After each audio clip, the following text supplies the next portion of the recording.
আসসালামু আলাইকুম রহমতুল্লাহি ওবরকাতুহু। সম্মানিত দর্শক, ফেব্রুয়ারি মাসের 16 তারিখে এই ভিডিওটি করছি। আশা করা যাচ্ছে বা সংবাদ শোনা যাচ্ছে যে আর 2 দিন পরে অর্থাৎ 18 তারিখে সরকার শপথ নেবে, নতুন সরকার। পুরনো সরকার বিদায় নেবে আর সংসদ গঠিত হবে একই দিন, মন্ত্রিপরিষদ সহ। আজকের দিনের খবর হলো যে আজকের এই দিনটিতে সম্ভাব্য প্রধানমন্ত্রী জনাব তারেক রহমান তার উদারতার যে বাতি, সেই বাতি প্রজ্বলিত করে তিনি আমিরে চরমোনাই বা শায়েখে চরমোনাই পীর সাহেব যিনি আসেন, তার দরবারে যাচ্ছেন দেখা করার জন্য। এর আগে তিনি আমিরে জামাত ডক্টর শফিকুর রহমান সাহেবের সঙ্গে দেখা করেছেন এবং এনসিপির সভাপতি জনাব নাহিদ ইসলামের বাসায় গিয়ে সাক্ষাৎ করে এসেছেন।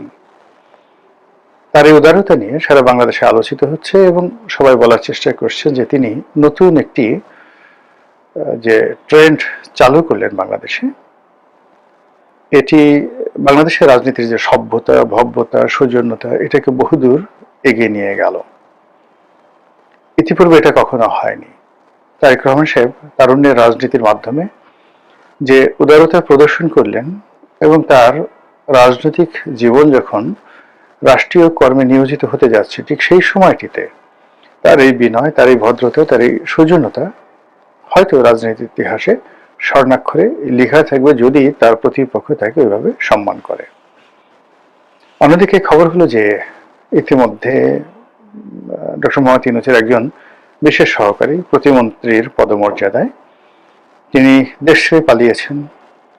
আর আজকের দিনে চাউর হয়ে আছে যে আরো 2 জন উপদেষ্টা তারা দেশ ত্যাগ করার জন্য বা বিদেশ যাওয়ার জন্য এয়ারপোর্টে বসে আছেন বা চলে গেছেন। আমি তাদের 2 জনের নাম বললাম না, এবং তারা 2 জন যে যাবেন এটা গতকাল রাতেই একজন প্রবাসী সাংবাদিক, যিনি সবসময় ডিজিএফআই এর সঙ্গে ভালো সম্পর্ক রাখেন এবং তাদের কাছ থেকে তরতাজা তথ্য নিয়ে তিনি দেশবাসীকে জানান। তো তিনি জানিয়েছিলেন যে 2 জন উপদেষ্টা বাংলাদেশ ত্যাগ করতে পারে। তো এই যে একটি অবস্থা, সেই অবস্থাতে আগামী 7 দিন কেমন যাবে? এখন সেই 7 দিন আজকে থেকে 7 দিন হতে পারে, অথবা নতুন একটি সরকার গঠন করার পর সেই সরকারের প্রথম কার্য দিবসগুলো যদি আমরা হিসাব করি 1, 2, 3, 4, 5, 6, 7, সেই 7 দিন কেমন যাবে সেই বিষয়গুলো নিয়ে মূলত আলোচনা করব, জাস্ট অনুমান নির্ভর। আপনারা ইতিমধ্যে জানেন যে সারা বাংলাদেশে নানা রকম ঘটনা ঘটছে।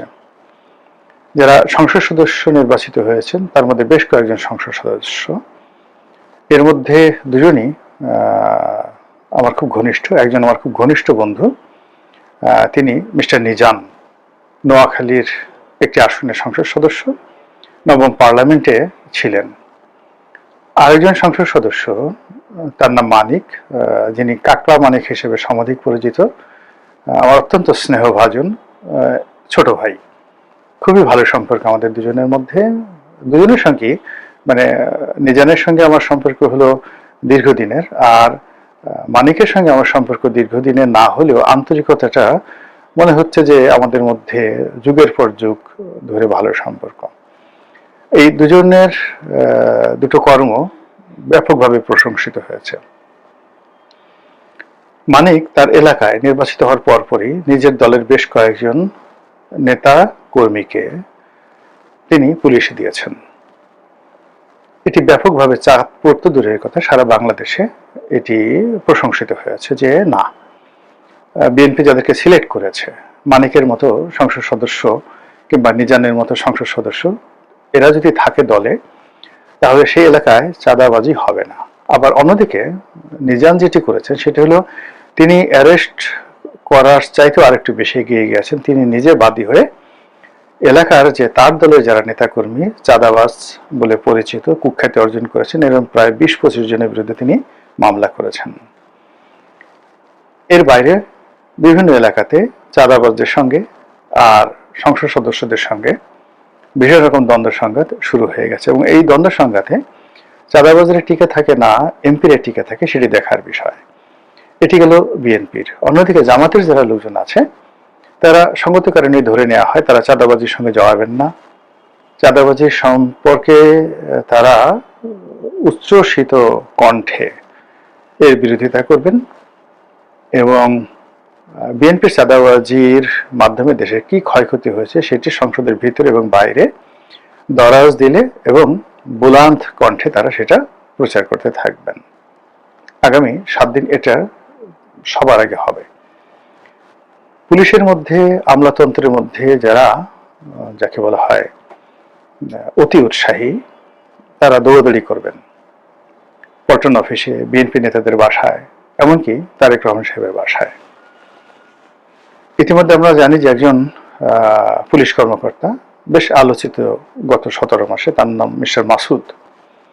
তো মাসুদ হলো সেই ঢাকার একটি জোন, পুলিশের একটি জোন, সেটি দক্ষিণ, সম্ভবত মেট্রোপলিটন পুলিশ কমিশনার, উপকমিশনার দক্ষিণ, সাউথ। এটা খুব গুরুত্বপূর্ণ একটি এলাকা। এই এলাকায় ঢাকা বিশ্ববিদ্যালয়, এই এলাকায় শাহবাগ প্রেস ক্লাব। তো এই যে মাসুদ, তিনি এই গত 17 মাসে তার বিভিন্ন অ্যাকশন কর্মকাণ্ডের জন্য পরিচিত।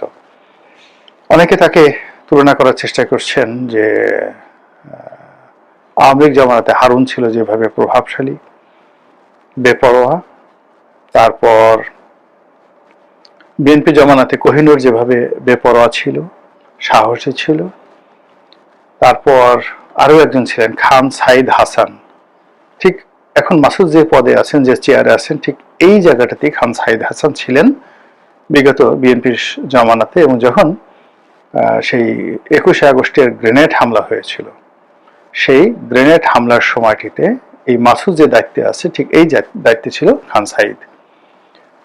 তো সেই জায়গাতে এখন মাসুদ বসে আছেন লম্বা চূড়া। এখনো পর্যন্ত তার বিরুদ্ধে কোনো দুর্নীতির অভিযোগ আসেনি, অনিয়মের অভিযোগ আসেনি, এবং এখনো পর্যন্ত যেটি হলো সেটি হলো তিনি তার পেশাদারিত্ব এবং পরিস্থিতি মোকাবেলা করার জন্য যতটা কঠোর হওয়া দরকার, সঙ্গে সঙ্গে যতটা নরম হওয়া দরকার, দুটো জিনিসের সমন্বয় তিনি করে যাচ্ছেন একজন আলোচিত পুলিশ কর্তা হিসেবে। কিন্তু এর মধ্যে যেটা ঘটেছে সেটা হলো যে তিনি সম্প্রতি বিএনপির একটি অনুষ্ঠান, সেটা সম্ভবত হোটেল ইন্টারকন্টিনেন্টালে হয়েছে, এবং ইন্টারকন্টিনেন্টাল মানে রমনা পার্কের সাথে, এবং এটা মাসুদের এলাকার। তো মাসুদ সেখানে গেছেন, যাওয়ার পরে তারেক রহমান সাহেবের সঙ্গে তার দেখা হয়েছে, এবং তারেক রহমান সাহেব মাসুদের কাঁধের উপর হাত রেখেছে। এটা তারেক রহমান সাহেবের জন্য একটু কষ্ট হয়েছে। কষ্ট হয়েছে এই কারণ হলো তারেক রহমান সাহেবের উচ্চতা আমার চেয়ে ছোট, সর্বোচ্চ তিনি 5 ফিট 5 ইঞ্চি লম্বা, আমি 5 ফিট 7 ইঞ্চি লম্বা, আর মাসুদ প্রায় 6 ফিট লম্বা বা 6 ফিটের বেশি হতে পারে। তো সেক্ষেত্রে তারেক রহমান সাহেবকে মাসুদের ঘাড়ে হাত রাখার জন্য তাকে মাথা উঁচু করতে হয়েছে, হাতও উঁচু করতে হয়েছে। তো এটা নিয়ে বেশ প্রতিক্রিয়া হচ্ছে। মাসুদের মর্যাদা নিঃসন্দেহে বেড়ে যাবে, এবং দেশের ভবিষ্যৎ প্রধানমন্ত্রী তার ঘাড়ে হাত রেখেছেন, তাকে আর কে ঠেকাতে পারে। খান সাইদের অবস্থা একই অবস্থা হয়েছিল। খান সাইদ সেই মাসুদের এই পদে আসার আগে বা পরে বগুড়ার ডিসি ছিলেন। তো তারেক রহমান সাহেবের সঙ্গে তার ভালো সম্পর্ক ছিল, এবং সেই সম্পর্কের কারণে তার জীবন তেনা তেনা হয়ে গিয়েছিল। তিনি 21শে আগস্ট গ্রেনেড হামলা মামলার আসামি হয়েছিলেন, জেলে গেছেন, সাজাপ্রাপ্ত হয়েছেন, পরিবার পরিজন সব মিলিয়ে তছনছ হয়ে গেছে। যেভাবে ধরুন শেখ হাসিনা মানে ঘাড়ে হাত রেখেছেন কিনা জানি না, তবে হারুনকে স্নেহ করতেন, বিপ্লবকে স্নেহ করতেন, বেনজির সাহেবকে খুব স্নেহ করতেন। তো এর ফলে তাদের জীবন কি পরিমাণ তেনা তেনা হয়ে গেছে সেটা বলার মতো নয়। আমি কিন্তু তাদের দুর্নীতি ভালো মানুষই নিয়ে বলছি না, শুধু বলছি যে ক্ষমতার কেন্দ্রে যারা থাকেন তাদের সঙ্গে অন্যান্য মানুষের যে সম্পর্ক, এই সম্পর্কের কারণে ভীষণ রকম একটা প্রবলেম হয়।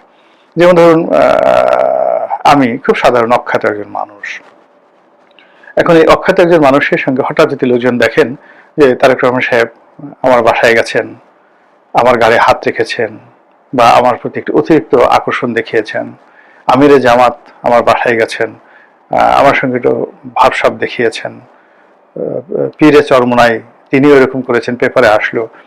আপনি বিশ্বাস করেন এই ফুলের তোড়া নিয়ে বহু মানুষ আমার এই অফিসে চলে আসবে, আর কিছু হোক বা না হোক তারপরে হয়তো তারা আমাকে দ্বিতীয়বার জিজ্ঞাসা করবে না, তারপরে তারা আমার নামটা হয়তো মনে রাখবে না, তারা হয়তো জানেও না যে গোলাম মোল্লা রানীকে। যে কোনো কারণে তাদের মনে হলো হাত, আমার কার্ডটা দেখে তাদের মনে হলো একটু লোকটার কাঁধে হাত দিই, এতে কিন্তু আমার সর্বনাশ, ওটা আমার জন্য কেয়ামত হয়ে যাবে। তো এটা হলো ক্ষমতাধরদের যে চালচলন, সেই চালচলনের একটা উদাহরণ। সেক্ষেত্রে যারা ক্ষমতাধর লোক, তাদেরই দায়িত্ব যে কার সঙ্গে হ্যান্ডশেক করবেন, কার মাথায় হাত বুলাবেন, কার ঘাড়ের উপর হাত রাখবেন, এবং কার বাসায় যাবেন কিংবা কার বাসায় যাবেন না। কিন্তু যাকে তারা একবার কাছে রাখবেন তারও যেভাবে জীবন তেনা তেনা হয়ে যাবে, আর তারা যদি কাউকে দূরে ঠেলে দেন বা ওই পবিত্র জবান দিয়ে কারো বিরুদ্ধে একটা টু শব্দ করেন, তাহলেই তার জীবন কিন্তু শেষ।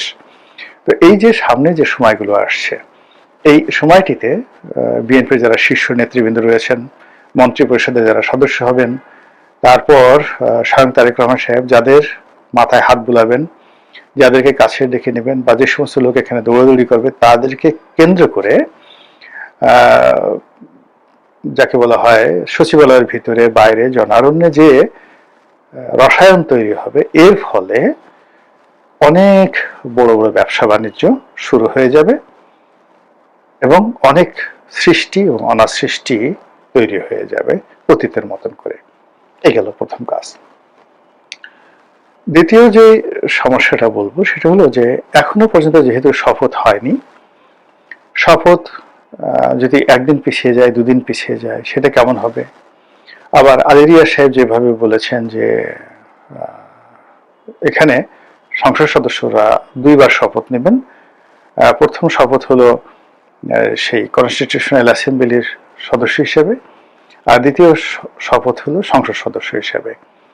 এখন এটা আমাদের সংবিধানে নেই, বা এটা আমাদের যে রুলস অফ বিজনেস এটা তো নেই। এখন এটা করতে গিয়ে সরকারের সঙ্গে, মানে বর্তমান অন্তর্বর্তীকালীন সরকারের সঙ্গে যারা নির্বাচিত সংসদ সদস্য তাদের যে মতদ্বৈততা কোন পর্যায়ে থাকবে, এটা নিয়ে কিন্তু আমি যথেষ্ট আতঙ্কিত। এর কারণ হলো আলেরিয়া সাহেব যেটা বলেছেন সেটা জামাতের আমির বা আমিরের জামাত এটা বলেছেন যে এরকমই হওয়া উচিত, আর বিএনপির পক্ষ থেকে এই ধরনের কোনো কিছু বলা হয়নি।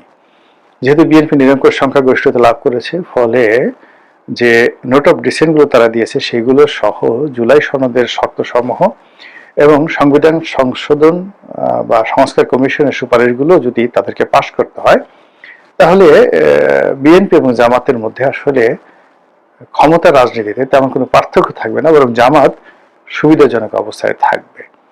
তো এই যে ঘটনাগুলো এটা আগামী 7 দিনের মধ্যেই ঘটে যাবে। এরপর ভারত থেকে মেহমানরা আসবেন সরকারের শপথ গ্রহণ অনুষ্ঠানে, পাকিস্তান থেকে নিঃসন্দেহে আসবেন, আর অনেক দেশ থেকে আসবেন। তো তাদের সঙ্গে নতুন সরকার প্রধানের আলাপ আলোচনা, তাদের প্রোটোকল, এগুলো নিয়ে দূতাবাসগুলোতে ব্যাপক আলাপ আলোচনা হবে। তারপর কতগুলো গুরুত্বপূর্ণ পদ, ইতিমধ্যে আপনারা জানেন যে খবর ছড়িয়ে পড়েছে, পুলিশের আইজি পদত্যাগ করার ইচ্ছা প্রকাশ করেছেন। Metropolitan police commissioner Dhaka, Chittagong metropolitan police commissioner, এই পদ পদবিগুলোতে কি হয় এটা নিয়ে সবাই টেনশনে আছেন। সম্ভবত পরিবর্তন আসবে, আইজি সাহেব এই পদে পরিবর্তন আসবে, বঙ্গভবনে পরিবর্তন আসবে, তারপর আরো অনেক কিছু, আরো অনেক কিছু, মানে ব্যাংক বিমা থেকে শুরু করে সব জায়গাতে ডিরেক্টর বোর্ড গঠন হবে।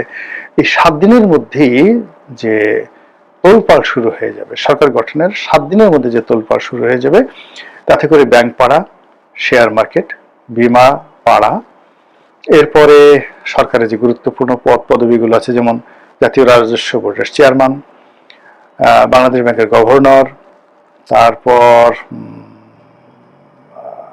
সংস্থাপন সচিব তো হয়ে সংস্থাপন সচিব, স্বরাষ্ট্র সচিব, এই পদগুলো নিয়ে যেভাবে আলাপ আলোচনা হবে বা নিয়োগ হবে এখানে, তদ্রুপ দেশের বিশ্ববিদ্যালয়গুলোতে যে ভাইস চ্যান্সেলর, এখানেও সম্ভবত একটা ব্যাপক পরিবর্তন আসবে।